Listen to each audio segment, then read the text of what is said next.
Welcome to CEO Money. I'm Michael Yorba. Thanks for joining us. I have Michael Markowski, CEO Money contributor and Director of Research with me. Michael, welcome back to the show.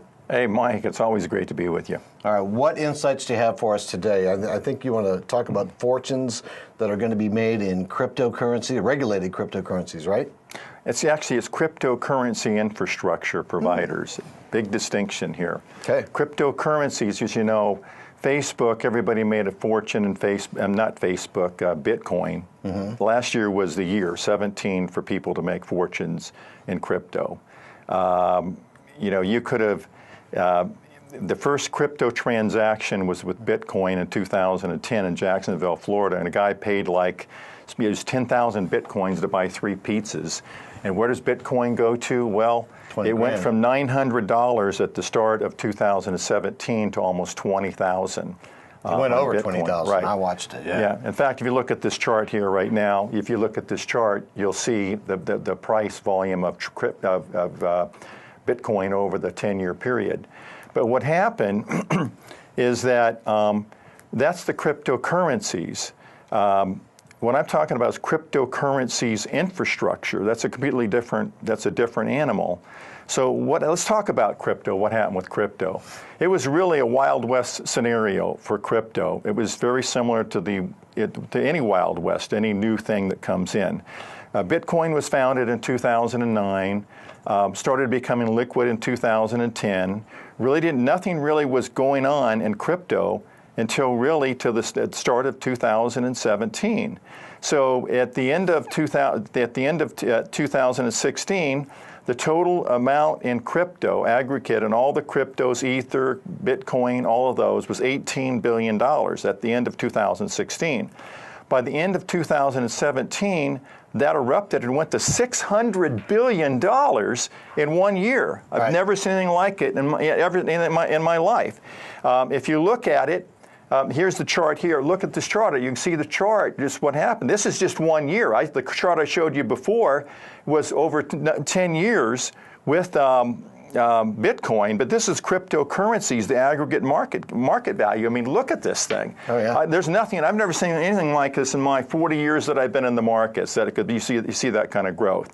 You can see that, for instance, Coinbase was growing at a rate of 2.37% a month. Look at this chart. And they were projecting that by the end of 2020, they would have 187 million users, clients, Coinbase, Coinbase. So you can see that there was growth everywhere. There was over 1,325 cryptocurrencies at the end of 2017. Things couldn't have been better for crypto and anybody who invested in crypto in 2017. And then what happens next? What happens next is, guess what? Fraud comes in.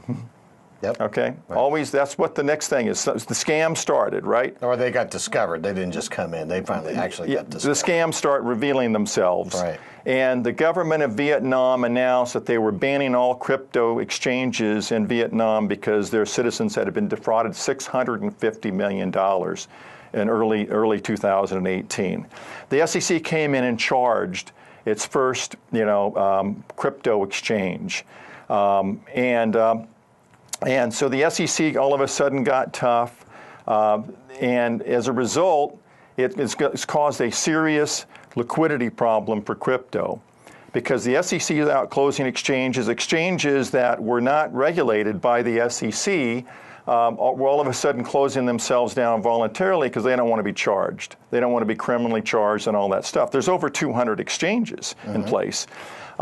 So right now, crypto is grown to probably at least 20, 30 million people in the United States alone. You've got all these crypto exchanges around the world.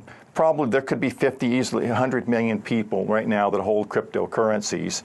And so crypto's got a big problem, because if I was a business major, and I understand the product adoption life cycle.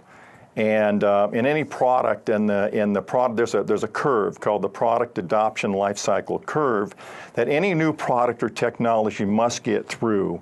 in order to get to the masses, okay? And the first stage is to get the innovators. And look at this chart up here. You can see that this is the curve this is all over. There's studies on this. You can see the chart here. The first stage that a new product or invention must get through to gain acceptance is the innovators. Right. Okay. And the second area is the early adopters. So crypto got to the innovators, it got to the early adopters, and then all of a sudden, now with this lack of liquidity and all that, crypto's got a serious problem. It's got all this momentum, but it's got all these exchanges. Okay, so it's really at an inflection point. It's at a momentum interruptus inflection point. Got it.